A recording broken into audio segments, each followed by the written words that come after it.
Graça e paz aos irmãos, às irmãs, aqueles que nos visitam sejam bem-vindos.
A Bíblia, mas pode ter a certeza que eu vou pregar a Bíblia, tá? Então nós vamos continuar aquela sequência de Efésios 1, dos 19 ao 21. Nós já vimos a primeira expressão, estamos trabalhando nesses versos, essa proposta, Deus, uma fonte inesgotável. Paulo demonstra muito bem isso nesses versos, que Deus é essa fonte que a gente busca e nunca seca. Sempre tem coisas para acrescentar, para mudar e para transformar a nossa vida. Tanto é que esta é uma proposta do próprio Senhor Jesus à samaritana, quando ele disse que do nosso interior fluiria rios de águas vivas. Seria algo que não acabaria jamais. Então aqui o Paulo está trazendo esta proposta para a gente. Deus, essa fonte inesgotável. Lembrando-se de que o Deus que é essa fonte que não tem fim, nestes versos, ele está na pessoa do Espírito Santo. Lembram que Paulo, no primeiro capítulo, ele faz essa divisão. Primeiro ele fala de Deus o Pai, o que Deus o Pai planejou, depois o que Deus o Filho fez, o que Deus o Filho cumpriu e executou para que o plano do Pai fosse feito, e a dispensação do Deus Espírito, que é aquele que faz a obra, que efetua essa obra do Pai em nós, transformando-nos, selando-nos, justificando-nos para o dia da redenção de Cristo Jesus. Eu vou pedir para o Elivan fazer a leitura destes versos.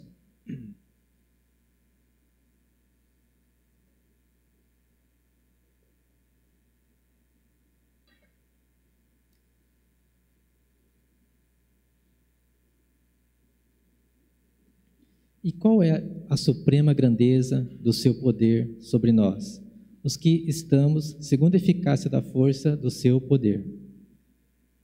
Ele exerceu esse poder em Cristo, ressuscitando-o dentre os mortos e fazendo-o sentar à sua direita nas regiões celestiais, acima de todo principado, potestade, poder, domínio e de todo nome que se possa mencionar, não só no presente século, mas também no vindouro. Pai, diante da Tua palavra nós estamos, e o pedido do coração nesse momento é que o Senhor fale conosco, que o Senhor derrame sobre as nossas vidas a Tua graça, enche o nosso coração com o Evangelho, ajuda-nos, Senhor. O mundo é mau, o nosso coração é mau, a semente do pecado está dentro de nós, e nós te pedimos, ajuda-nos, fortalece-nos para barrar o crescimento do mal dentro de nós, que a luta da carne e o Espírito seja vencida pelo Espírito, que que o Espírito Santo possa trabalhar e ajudar-nos a moldar a nossa vida, o nosso comportamento, segundo a Tua vontade. Ajuda-nos nessa noite para transmitir a Tua palavra com alegria, com temor, com tremor, com intrepidez, com autoridade no Espírito. É isso que eu te peço, Pai, em nome do Seu Filho Jesus. Amém. Então, irmãos, só para fazer uma breve recapitulação, Paulo, nesses versos, está propondo que aqueles irmãos vencessem ali alguns medos. Eles precisavam vencer alguns medos. E por isso, do verso 19 ao 21, está ali os 3 medos específicos que aqueles irmãos de Éfeso precisavam vencer. O primeiro medo era que eles precisavam confiar unicamente na obra da cruz. Aquilo que Cristo havia feito era suficiente para que eles fossem salvos. Então, eles não precisavam mais confiar naquilo que eles faziam para ser salvos, mas eles precisavam confiar naquilo que Cristo fez, porque é a única fonte de salvação. Ninguém pode ser salvo pelos seus próprios méritos. Isso fica muito claro nos versos 19 a 21. É Cristo, a obra de Cristo, é ela, somente ela. Não é obra da lei, não é obra do homem, mas é a obra de Cristo que nós precisamos confiar. E por que ele coloca essa confiança? Porque quando nós olhamos para nós mesmos, diante da luz de Cristo, nós nos sentimos imperfeitos, nós nos sentimos como cães, porque é impossível um cristão que nasceu de novo não se sentir na presença de Deus, diante da palavra de Deus, como um pecador, como alguém que está precisando de melhorar por dentro, melhorar por fora, melhorar em todos os aspectos. Isso é óbvio, isso é coisa natural. Por que eu estou dizendo isso? Porque quanto mais perto da luz nós nos aproximamos, mais defeito vemos. Pode ver, o bom pintor é aquele que trabalha com a luz perto. E Cristo é a nossa luz, Deus é a nossa luz. Então não há ninguém que possa se sentir perfeito diante da presença de Deus. Paulo tinha esse sentimento. Ele dizia na sua carta que ele não julgava ter alcançado, mas ele procurava chegar mais próximo, chegar naquilo que era o padrão de Deus. E este é o convite. E nós só podemos ter essa confiança de que a nossa salvação, ela vem de Deus quando nós olhamos para aquilo que Deus fez através do seu Filho Jesus. Então, confie na obra da cruz. A sua salvação, a minha salvação, não está naquilo que a gente faz, mas naquilo que Cristo fez. A outra coisa é a santificação. Então, Paulo deixa claro aqui que aqueles irmãos precisavam ter a noção do que é a santificação. A santificação, como eu mencionei, é uma conta. Não é a conta que nós costumamos fazer, onde eu mais Deus nos tornamos santos. Essa é a ideia dos monges, não é? Aqueles que se separam da sociedade pecaminosa, sobem para os montes para viver em oração e jejum. Então, eles acham que a santificação é algo que produz a partir dele mais Deus. Ele buscando Deus. Essa não é a conta está errada. E o outro extremo é Deus menos eu, que é a que paira hoje na maior parte do pensamento cristão. Então, a obra da santificação é Deus que vai fazer em mim, eu não preciso fazer nada, porque senão eu vou cair no outro extremo. Não é isso. A conta certa, então, não é eu mais Deus e nem Deus menos eu. A conta certa é Deus mais eu. Deus me impulsiona para me abster de algumas coisas. Deus me desperta para sinalizar que aquilo não condiz com as Escrituras. E aí luta a carne e o espírito. E essa luta vai vencer aquele que a gente alimentar mais. Então essa é a conta certa. É Deus mais eu.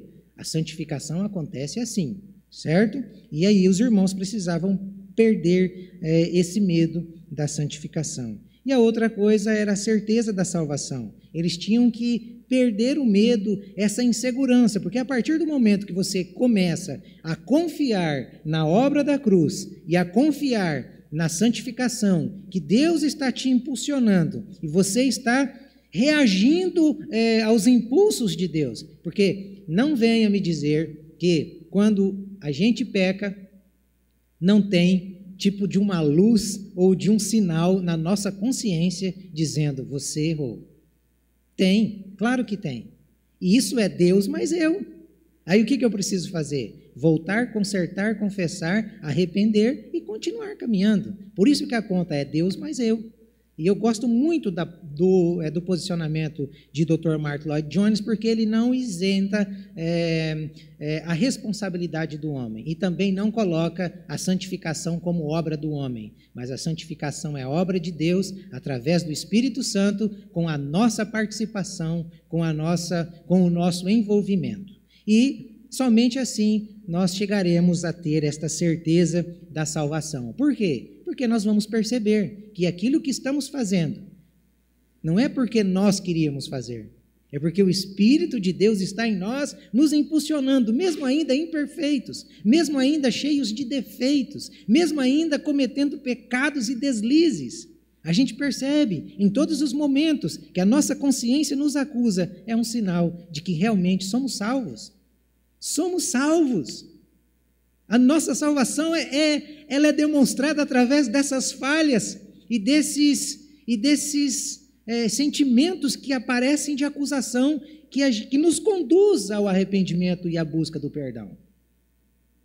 Então, essa é a caminhada e o medo que aqueles irmãos precisavam vencer. E aí, Paulo vai usar uma expressão, como já foi mencionada, que é o verso 19, ele usa 2 superlativos, né? E o superlativo é algo que ele usa para expressar o valor máximo, e ele usa esses superlativos para falar do poder de Deus. Então, ele vai dizer que o poder de Deus é supremo, nada mais superior a esta palavra supremo, porque ela tem essa qualidade de algo que está acima de tudo, de todos, é algo absoluto, por isso que é supremo, e o outro é a grandeza, né? E que não tem nada mais que seja maior do que aquilo que é grande. Grandeza vem de magnífico, vem de imensurável, essa é a ideia, por isso que ele vai dizer que o poder de Deus é algo que está acima de tudo, de todos, é algo que nós não conseguimos medir. E dentro dessas propostas, não é,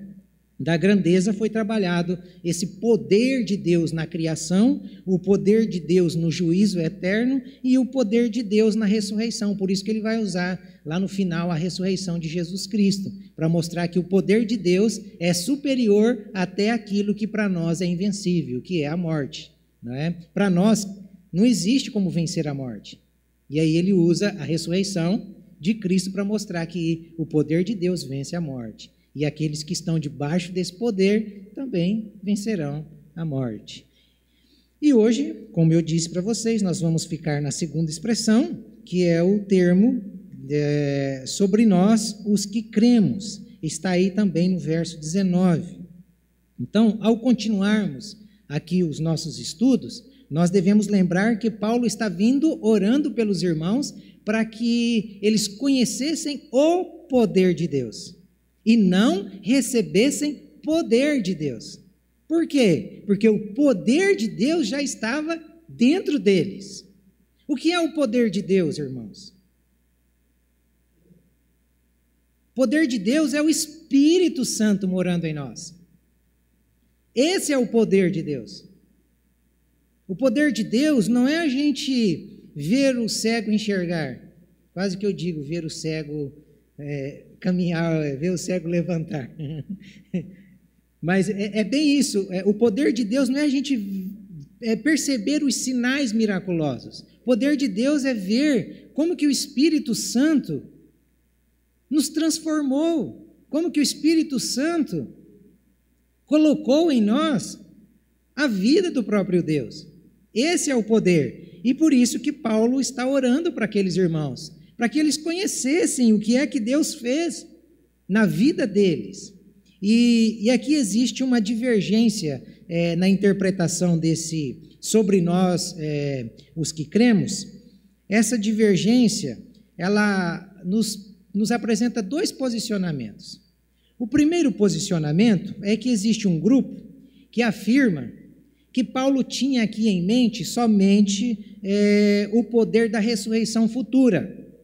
É como se Paulo estivesse dizendo aqui para aqueles irmãos da ressurreição futura apenas. Mas eu concordei plenamente com o posicionamento de Martyn Lloyd-Jones, porque a gente percebe que Paulo ele dá início na fala, começando com a inclusão da ressurreição dos mortos.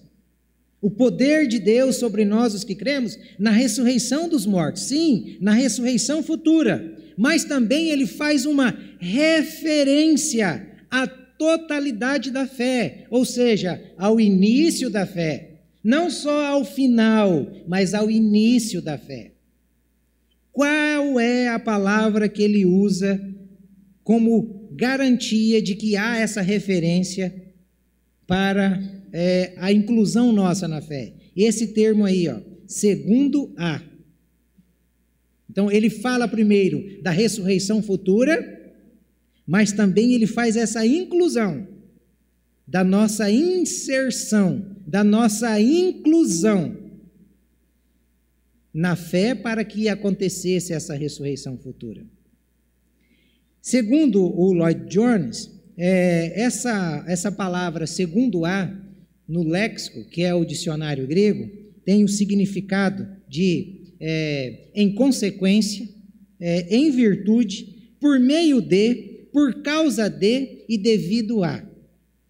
Então, substitui segundo a por em consequência, ou por causa de, ou devido a, e você vai perceber se o texto não tem um significado muito maior, onde Paulo está, então, de modo muito claro, nos inserindo no início da salvação, ou fazendo aqui, na verdade, uma inferência à salvação que fomos introduzidos. Para ficar de modo muito mais claro essa fala, eu vou fazer a leitura substituindo. E qual é a suprema grandeza do seu poder sobre nós, sobre nós os que cremos, conforme a eficácia da força do seu poder. Ou seja, conforme nós fomos colocados, conforme nós fomos transportados, conforme nós fomos inseridos para essa ressurreição final. É muito claro, talvez, para não ficarmos só na interpretação léxica, eu vou usar aqui algumas bases bíblicas para você ter a noção dessa inferência que Paulo está fazendo, que é a nossa entrada na fé e a nossa saída na ressurreição final. Olha só o primeiro texto. Sendo fortalecidos com todo o poder, segundo a força da sua glória, em toda perseverança e longanimidade, com alegria. Para isso é que eu também me afadigo, esforçando-me o mais possível, segundo a sua eficácia que opera eficientemente em mim. Paulo está dizendo que ele se esforçava por causa da operosidade do Espírito ou da força do Espírito que atuava nele, e ele se esforçava para que todos os irmãos que o lessem, que crescem no Evangelho, também pudessem ter essa expectativa. Olha esse texto de 2 Timóteo, capítulo 1, verso 8 e 9. Não te envergonhes, portanto, do testemunho de nosso Senhor, nem do seu encarcerado, que sou eu. Pelo contrário, participa comigo dos sofrimentos a favor do Evangelho, segundo o poder de Deus, que nos salvou e nos chamou com santa vocação, não segundo as nossas obras, mas conforme a sua própria determinação e graça que nos foi dada em Cristo Jesus antes dos tempos eternos. Paulo está dizendo que nós fomos salvos por causa do poder de Deus, e esse poder de Deus foi o que nos chamou para a salvação. Desde quando, irmãos? Olha lá, antes dos tempos eternos. Então, Paulo está dizendo, aqui nesse texto, também, de que se nós seremos ressuscitados futuramente, é porque o poder de Deus nos inseriu na fé, porque sem o poder de Deus nós não seríamos ressuscitados no final. 1 Pedro, capítulo 1, verso 3, por favor. Bendito Deus e Pai de nosso Senhor Jesus Cristo, que, segundo a sua muita misericórdia, nos regenerou para uma viva esperança, mediante a ressurreição de Jesus Cristo dentre os mortos. Segundo a misericórdia de Deus, fomos regenerados para a ressurreição eterna. Um texto também que está usando os dois lados, a introdução e a finalização. Efésios capítulo 2, verso 2, verso 4 e verso 5. Nos quais andaste outrora, segundo o curso deste mundo, segundo o príncipe da potestade do ar, do espírito que agora atua nos filhos da desobediência. Mas Deus, sendo rico em misericórdia, por causa do grande amor com que nos amou, nos deu vida juntamente com Cristo. Vocês notam que todos esses textos estão demonstrando que o nosso simples ato de crer é resultado do quê? É resultado do poder de Deus que emanou em nós, irmãos. Paulo está dizendo isso. Olha que texto lindo. Ele está dizendo para aqueles irmãos de Éfeso, vocês andavam lá muito tempo atrás, antes do evangelho chegar até vocês, segundo o quê? O curso, segundo o quê? Os costumes, os padrões das pessoas do mundo, de como vivem as pessoas lá fora. Isso não foi uma realidade comigo, não foi uma realidade com você? Nós andávamos assim. Quantas vezes eu me via angustiado, com medo. Por quê? Porque eu não sabia o que ia acontecer depois da morte, e se tinha uma coisa que me preocupava era a tal da morte. Me angustiava. Então, para eu fugir desse medo, o que eu tinha que fazer? Eu tinha que procurar alguma coisa que me alegrasse. O que me alegrava? Aquilo que alegra as pessoas que são do mundo. Álcool, droga, prostituição, festas. Por isso que um cristão, ele não tem que se alegrar com aquilo que alegra o coração das pessoas do mundo. Um cristão se alegra com o poder de Deus dentro dele, sabendo que ele foi liberto de todo esse modo vão de viver, de tudo aquilo que era passageiro e efêmero. Quantas vezes a gente se embriagava, eu me embriagava, e aí no outro dia eu acordava, sabe, assim, ruim, pensando, nossa, mais um dia, como vai ser hoje? Como vai ser hoje? E nós não precisamos disso. Por isso que Paulo diz que era para o homem não se embriagar com vinho, mas se encher do Espírito Santo. Nada mais pode nos alegrar, irmãos, do que a presença de Deus dentro de nós, do que termos a convicção de que se naquele momento formos chamados ao Senhor, nós estaremos vivos eternamente com Ele. Esta é a proposta, essa é a luta de Paulo. Então, Paulo estava querendo que aqueles irmãos compreendessem que nós não somos cristãos e nem poderíamos ser cristãos sem a poderosa intervenção de Deus na pessoa do Espírito Santo. Por isso que, se há uma referência aqui na ressurreição, e há, certamente também há uma outra inferência, que é a nossa inicialização na fé, que é o novo nascimento.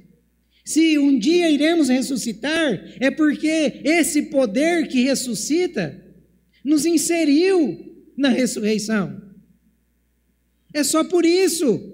Como nós identificamos, então, se conhecemos essa verdade do Evangelho?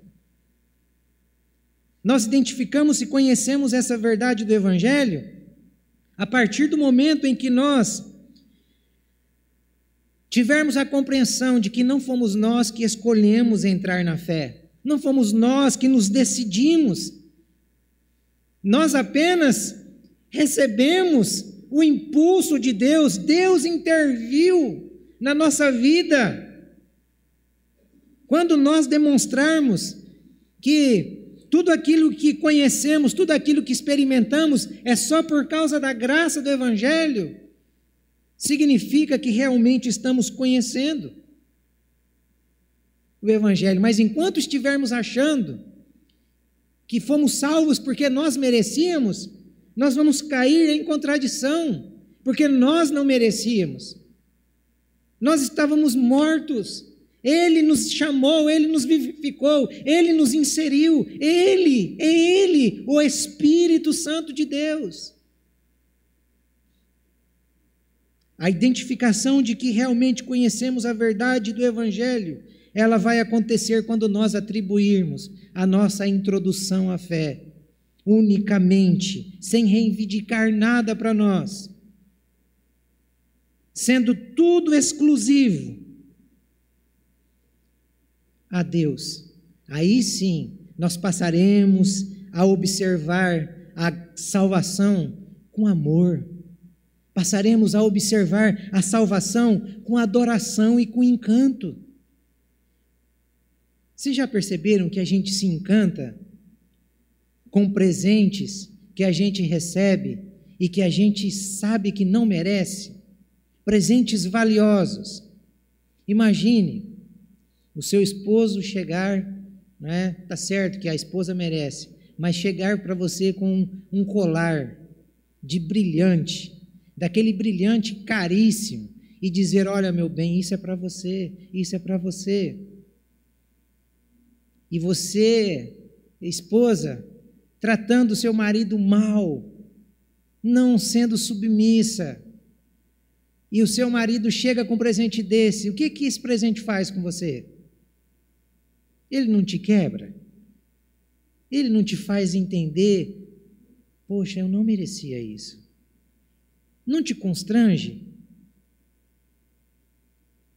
Agora, inverte isso, a esposa fazendo isso para um marido, um mau caráter, um homem que não ama a Deus, um homem que é perverso, um homem que não é digno do seu amor, um homem que não é digno do seu perdão.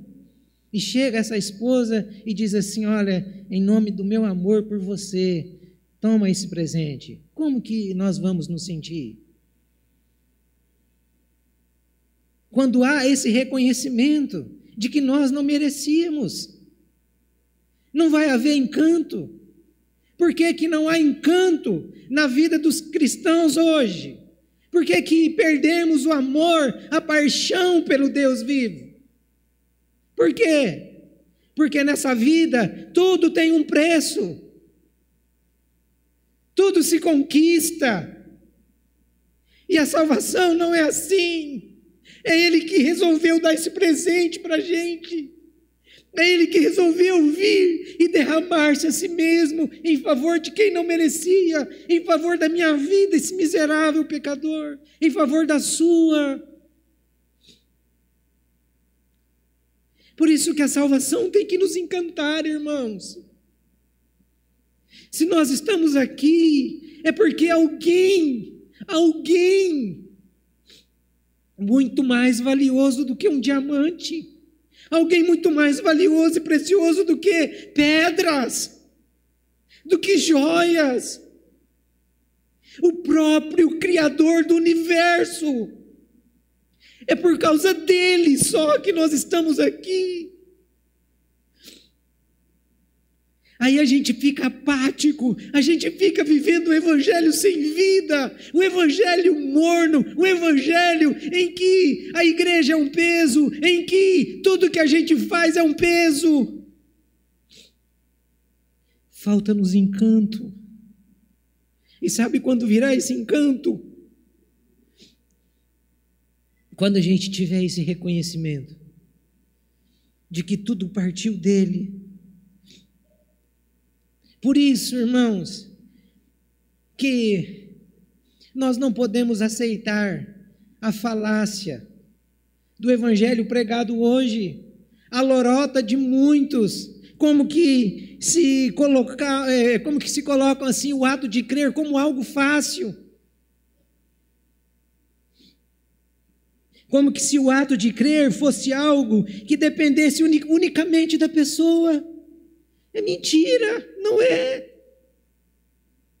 Quantas pessoas que você já chegou e falou do amor de Deus, evangelizou, falou e não acontece, e aí você diz, mas por que que essa pessoa não aceita? Por que que essa pessoa não se entrega? Parece algo tão simples, que depende dela, mas não é dela.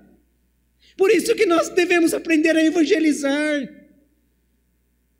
orando primeiro, pedindo para que o Espírito da revelação abra a mente, abra o entendimento, e a gente não se frustre, achando que nós fomos pessoas incapazes na evangelização.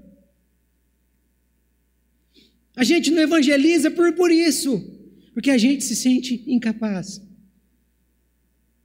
porque a gente pensa que depende da gente para o outro crer. Não depende da gente para o outro crer, depende unicamente do Espírito Santo. É isso que Paulo estava encorajando esses irmãos. Por isso que eu dei toda essa volta para dizer somente isso. É só esse poder de Deus que tem a capacidade de produzir, irmãos, o novo nascimento. O novo nascimento não é algo que a nossa fé produz. A nossa fé é fruto do novo nascimento. Não é o novo nascimento que produz fé. O novo nascimento produz fé, não é a fé que produz novo nascimento. Então, entenda isso. Quem em sã consciência iria rejeitar, voltando para o presente, quem em sã consciência iria rejeitar o presente que eu havia mencionado antes? Quem em sã consciência rejeitaria isso? Gratuitamente.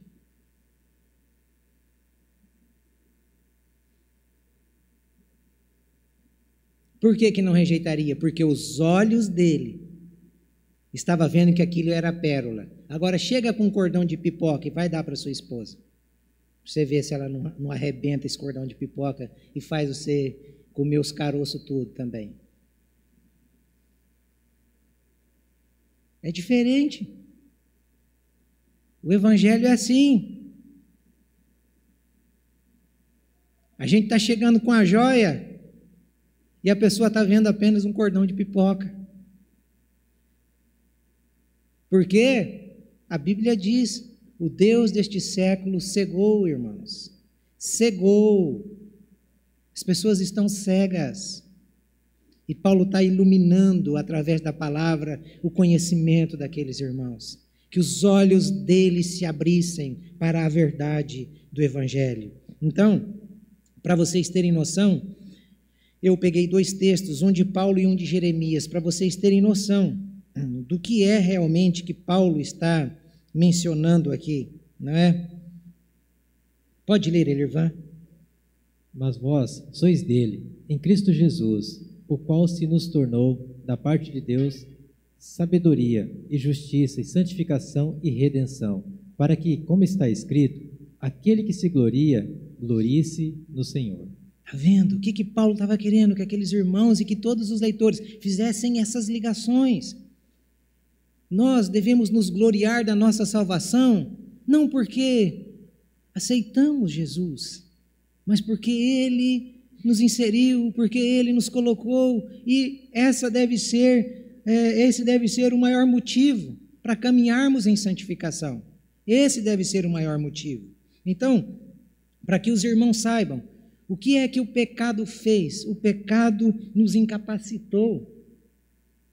O pecado nos incapacitou a crer em Deus. O pecado leva-nos a fugir da presença de Deus. Foi assim com Adão, foi assim com Eva. Depois que eles pecaram, eles fugiram.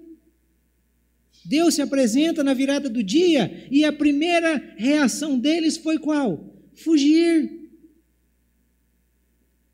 Se o Espírito Santo não intervém na minha vida, eu estava fugindo até hoje. Paulo fugia. Enquanto que o Espírito não interviu na vida de Paulo, em Atos capítulo 9, ele não recebeu a iluminação do Evangelho.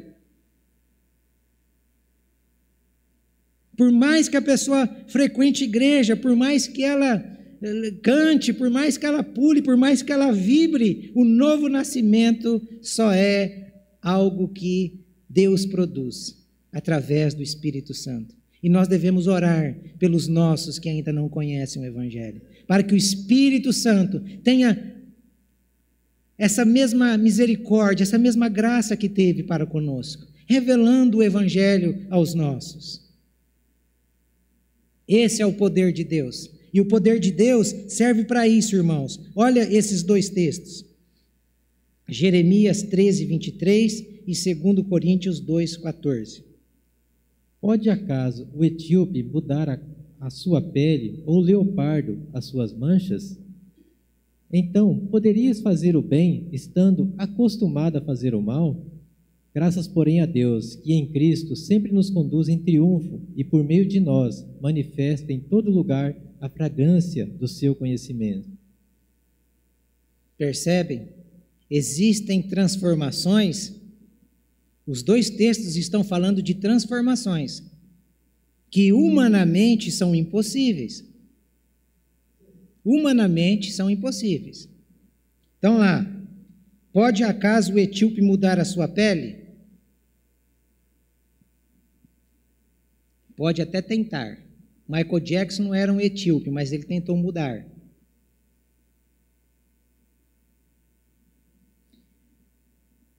O leopardo, as suas manchas. Eu me lembro de um cachorrinho que a minha irmã comprou em uma feira. Ela queria um cachorro preto. E ela foi na feira comprar o cachorro preto, um poodlezinho preto. E o cachorrinho chegou na casa dela preto. Passaram-se alguns dias, ele ficou meio turdio, porque ele foi desbotando. O cachorro tinha tomado, deram um banho no cachorro de papel crepom e pintaram o cachorro, e ela comprou o cachorro por preto.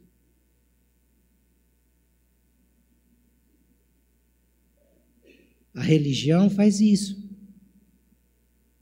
Ela coloca roupa nas pessoas, mas ela não consegue mudar a essência. Por isso que ser crente não é a mulher colocar uma saia ou deixar o cabelo crescer. Não é o homem parar de usar uma bermuda. Essa mudança, ela tem que acontecer dentro. Nenhuma religião consegue fazer isso. Só o poder de Deus. Paulo está dizendo isso. E é esse poder que opera em nós. Por isso que nós só somos cristãos por causa desse poder que está em nós. É só por isso. Por isso que tem que haver encanto, irmãos. O que é que o pecado fez? O pecado afetou duas áreas. Qual a primeira? Afetou a mente. A mente humana, como é a mente humana? A mente humana é um beco escuro, tenebroso, um ambiente onde muitos dizem que a mente vazia é o que mesmo? Oficina. E é mesmo. A mente vazia de Cristo. O que a mente vazia de Cristo pensa? Pornografia, corrupção, ganância. O que a mente vazia de Cristo pensa? Satisfação da carne. Essa é a mente sem Cristo. Ela foi afetada pelo pecado. Ela cegou o entendimento do Evangelho para aqueles que estão debaixo dessa maldição do pecado. Por mais que a gente tente explicar a Bíblia, a pessoa não vai entender a Bíblia. Por isso que nós não podemos jogar essa responsabilidade na pessoa cega por Satanás, como se o simples ato dela crer dependesse dela. Não depende dela, mas da intervenção do poder de Deus. E quando Deus intervém, o Evangelho é aberto, a mente é transformada, a mente muda. A mente muda. Paulo queria que esses irmãos entendessem isso. Olha o que o texto de 2 Coríntios, capítulo 4, verso 3 e 4 vai dizer. Mas, se ainda o nosso evangelho está encoberto, para os que se perdem está encoberto, nos quais o Deus desse século cegou os entendimentos dos incrédulos, para que não lhes resplandeça a luz do evangelho da glória de Cristo, que é a imagem de Deus. E até hoje, quando é lido Moisés, o véu está posto sobre o coração deles. Ora, o homem natural não compreende as coisas do Espírito de Deus, porque lhe parecem loucura, e não pode compreendê-las, porque elas se discernem espiritualmente. Por isso que tem muitas coisas que a gente prega e a pessoa acha que é loucura aquilo que o pastor estava pregando, aquilo que o irmão estava pregando, é loucura. Não é loucura. É loucura para quem está com o seu entendimento cego ou cegado por Satanás. Então, aqui a gente tem que ter essa ideia. Quando o homem cai, a nossa mente, ela também perde essa capacidade de raciocínio, ela perde essa capacidade de entendimento do Evangelho e das coisas de Deus. O que nós precisamos entender, irmãos, é que toda a nossa faculdade mental e espiritual, ela sofre uma paralisação. Ela é totalmente paralisada. Por isso que você vai, às vezes, encontrar pessoas que ridicularizam a mensagem do Evangelho. Por isso você vai encontrar pessoas que rejeitam a mensagem do Evangelho. Por isso nós encontraremos pessoas que vão escarnecer da mensagem do Evangelho. Agora, quando o Espírito Santo age, é impossível o escarnecedor continuar escarnecendo. O que rejeitava, continuar rejeitando. O que não acreditava, continuar incrédulo. É impossível. É impossível. Por isso que o próprio Jesus mencionou aquilo que João cita no capítulo 16, verso 8. Olha que texto fantástico. E quando ele vier, convencerá o mundo do pecado e da justiça e do juízo. Quando ele quem? O Espírito Santo.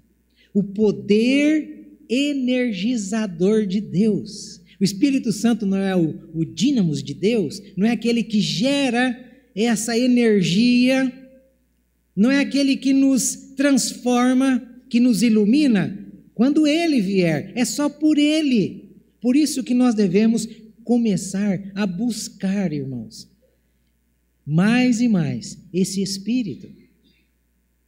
Porque quanto mais dele, mais vida. Quanto mais dele, mais luz. Quanto mais dele, mais entendimento das Sagradas Escrituras. Às vezes a gente não entende muito as Sagradas Escrituras porque está faltando mais dele. É ele que revela. É ele que esclarece. É ele que às vezes você está lendo o texto e de repente você fala, nossa, mas eu não tinha percebido. Não é verdade, nós não tínhamos percebido mesmo. É ele que fala. É ele que esclarece. E por último, o coração. O pecado afetou também o coração. A queda torna o coração do homem orgulhoso. Todo homem e toda mulher tem o coração orgulhoso. Todos nós, irmãos. Há orgulho dentro do nosso coração. Ah, como o nosso coração é terrível. Nós nos gabamos, nós nos gloriamos. E você quer ver um homem se gloriar? Quanto mais longe de Deus ele está. Quando você vê uma pessoa muito falando bem de si mesma, se afaste, porque é um perigo. Uma hora desce um raio, cai na cabeça e você está perto, você morre. Lembram de Nabucodonosor? Ele olhou para o céu e disse, eu sou Deus, olha que império lindo que eu tenho. Eu fiz isso tudo aqui. Aí Deus, então você vai ver quem é que fez tudo isso aí. Vai pastar. E fica ali alguns anos pastando como animal. cresce pelo, vai viver no pasto. Já pensou? Um rei poderoso, de 4 pés, pastando, comendo grama. E diz que os pelos dele cresceu, até que um dia ele caiu em si e reconheceu que existia um Deus nos céus. E ainda é perigoso nós chegarmos lá e encontrarmos o Nabucodonosor lá, porque ele se arrependeu. Já pensou se chegar lá e ter uma troca de ideia com o Nabucodonosor? Rapaz, olha, a pior bobeira na vida que eu fiz lá na terra foi pensar que eu era Deus. Foi me orgulhar do meu palácio. Foi me orgulhar do meu exército, das minhas conquistas, do que eu era capaz. Olha, foi a pior bobeira. Ah, é? Mas como foi? Olha, foi terrível. Foram dias de sereno. Foram dias de orvalho.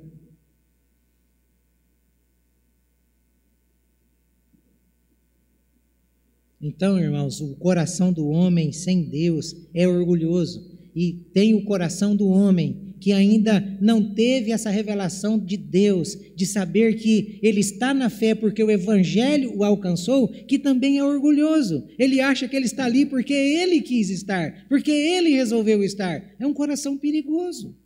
A qualquer momento ele pode cair, porque se ele quis estar, então ele está ali por ele. Ele não está ali porque colocaram ele. Está ali porque ele quis. A diferença está aí. Por isso que Jesus vai dizer em Mateus capítulo 18, verso 3, o que ele disse. Olha que texto fantástico. Em verdade vos digo que, se não vos converterdes e não vos fizerdes como crianças, de modo algum entrareis no reino dos céus. Criança é no sentido de mente aqui, de comportamento, de não se orgulhar. Criança no sentido de depender. Já viu criança falando para o pai assim, ó pai, eu consegui comprar esse carrão aqui, ó pai, eu consegui esse mês guardar tanto aqui, ó pai, não faz isso. Criança quer brincar. Criança espera o almoço da mãe e a proteção do pai. É o que Jesus está dizendo. Por isso que nós precisamos nos converter, o nosso coração precisa se converter, para que esse orgulho caia. O homem natural, ele vai pensar, sim, que ele pode se tornar cristão por si só, como eu disse. Outros vão dizer que, por se tornar cristão, você se torna uma pessoa tola. O homem natural pensa isso. Ah, eu vou me tornar cristão, mas lá só tem gente problemática. Na igreja só tem gente com problema. Ué, mas é claro. Se você não tem problema, aqui não é o seu lugar. Jesus disse que ele veio para quem? É para quem não tem problema? É para quem é perfeito? Não, ele disse, eu vim para aqueles que estão doentes. É para os fracos, para os doentes, para os oprimidos. Então, bem-vindo ao clube.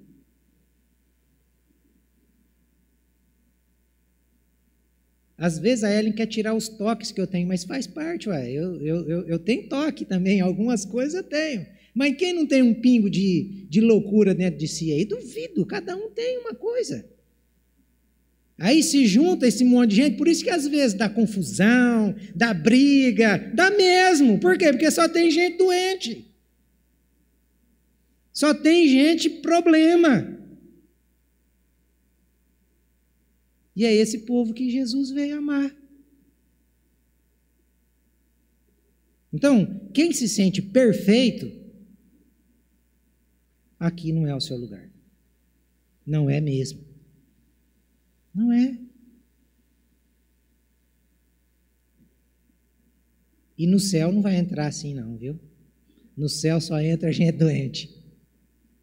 Gente que reconhece que precisa. Eu preciso. Está aqui, ó. Para esses que Cristo veio. É para gente perdida. É para gente complicada. É para gente que precisa, como o leopardo, mudar a cor, as manchas da pele. E só Deus pode fazer isso. Só Deus. Então esse é o evangelho que Jesus estava querendo, que Paulo estava querendo que aqueles irmãos conhecessem. Esse poder que atua neles, que é esse poder que vai nos aperfeiçoar. Agora, o grande problema é, eu vim doente, vou continuar doente? Não, a gente tem que ir sendo sarado, senão vai chegar lá no céu, vai estragar tudo. Aqui dentro da igreja mesmo, quando você vê uma pessoa doente, o que você precisa fazer? Ajudar. Não pode deixar que a doença dela passe para você. Ajuda. Ajuda. E todos nós temos as nossas doenças. E um vai curando é o outro. Um é pedra na vida do outro, e precisa. Às vezes eu estou fechando a porta da igreja, sempre vem meu sogro, que esquece o capacete toda vez dentro do prédio. Aí ele fala, mas Deus está me usando para testar a sua paciência. Aí eu digo, mas até quando isso? Até quando eu ficar paciente.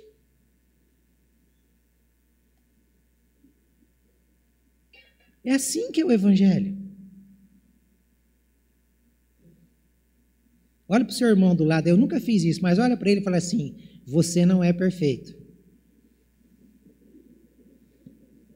Mas eu estou aqui para te ajudar. Eu vou ser bênção na sua vida.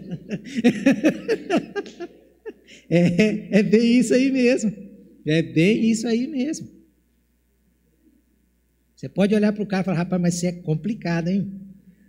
Tá louco, para te aguentar só a graça. E é mesmo, só a graça. Por isso que às vezes o Bitum vinha em casa e ele falava assim, ó Itamar, você orou para casar, mas a Ela não orou não. É verdade, eu orei bastante. Deus me deu uma santa. E eu precisava de uma santa para me tratar, porque se não fosse uma santa, já tinha quebrado. Já tinha me quebrado no meio. E é assim, irmãos. Esse é o evangelho de Jesus. Para encerrar, olha o enganoso aí, como que o nosso coração é enganoso. Enganoso é o coração, mais do que todas as coisas, e perverso. Quem o conhecerá? Há dentro de nós, irmãos, um princípio para o mal. Todo coração aqui, há uma semente do mal dentro. A criancinha também. Tem nela uma semente para o mal. Eu vejo o Lucas, pequenininho, às vezes acontece alguma coisa de errado comigo e ele vê que eu me dou mal, ele dá cada gargalhada, porque eu me dei mal. Que é isso? É a semente do mal nele. Quer ver o ferro do pai. Pequenininho. Agora vem a gente achando que o nosso coraçãozinho é bonzinho. Irmãos, vai, segue o seu coração. Vai.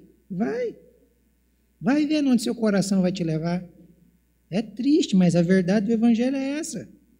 Nosso coração, ele vive a nos enganar, irmãos. Nosso coração, ele é tão perverso e tão mau, que às vezes a gente está vivendo no pecado, e ele tenta argumentar para racionalizar o pecado, para tirar o pecado do pecado. A maldade do coração. Por isso que Deus está nos chamando para que a nossa justificação aconteça com esses confrontos, com a mente, com o coração. Não é o que eu quero, não é o que eu penso, não é o que eu sinto. É o que, irmãos? É o que a palavra diz. A gente precisa procurar o que a palavra diz. Ela não é a nossa bússola. Ela precisa nos conduzir. Ela não é, como diz o autor aos Hebreus, a âncora da nossa alma. Então, ela precisa nos segurar. É a palavra, só a palavra. E o meu desejo nessa noite é que Deus nos conduza e nos ajude a valorizar esta salvação que está em nós, fazendo-nos lembrar deste texto. Só esse texto. Basta para nós e a gente encerra orando aqui nesse momento. Pode ler, Livan, esse texto. Pela graça de Deus, sou o que sou. Paulo está dizendo, olha, eu só sou crente, eu só sou esse homem que sou por causa da graça. Vocês já pararam para perceber que, às vezes, quando a velha natureza está querendo se manifestar em nós, a gente se orgulha do nosso passado? Principalmente do passado pecaminoso. Rapaz, quando eu não era crente, eu fazia isso, fazia aquilo outro. E a gente se orgulha daquilo, enquanto aquilo deveria causar em nós vergonha.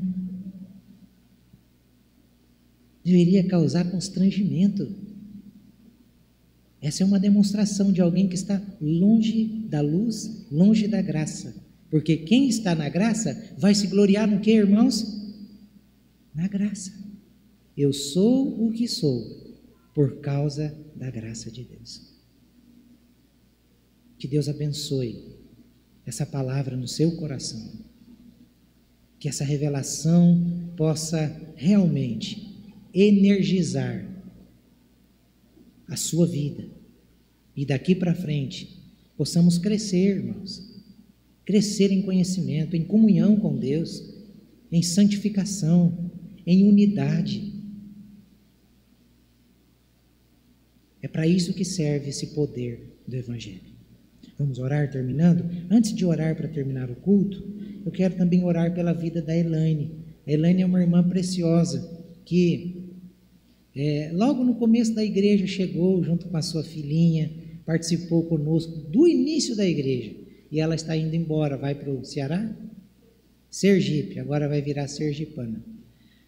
Então está indo embora para o Sergipe. E eu quero orar pela irmã, né? Vou pedir para os irmãos da igreja, vamos nos colocar em pé. Vem aqui, Elaine, por favor.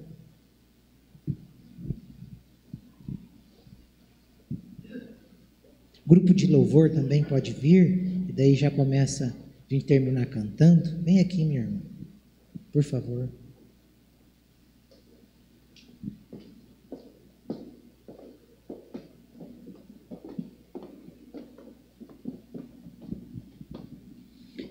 Ó Deus, nós te agradecemos, Pai, pela vida da Elaine, que o tempo que esteve conosco foi uma bênção, ela serviu a Ti nesse lugar, ela conduziu muitas crianças na salinha para a Tua palavra, e nós te pedimos, abençoe a vida da Tua filha lá em Sergipe, que ela possa viver uma nova etapa, e que essa etapa seja também abençoadora, que o Evangelho do Senhor possa conduzi-la e abençoá-la em tudo aquilo que ela for fazer. Em nome de Jesus, abençoe a sua filha e que tudo aquilo, Deus, que for feito naquele lugar, seja para a glória do seu nome. Vá com as tuas filhas, ó Deus, conduza-as, dê paz e ajude-as na caminhada. Pai, nós também agradecemos a Ti pela vida das pessoas que aqui estão nessa noite e que tiveram a experiência do novo nascimento. Aquelas que estão aqui nessa noite e que ainda não tiveram, que sejam tocadas e o Senhor possa produzir esse novo nascimento no coração destas pessoas. Pai, em nome de Jesus, nós oramos, te agradecemos pela Tua palavra que foi revelada a nós. É isso que te agradecemos em nome de Jesus. Amém.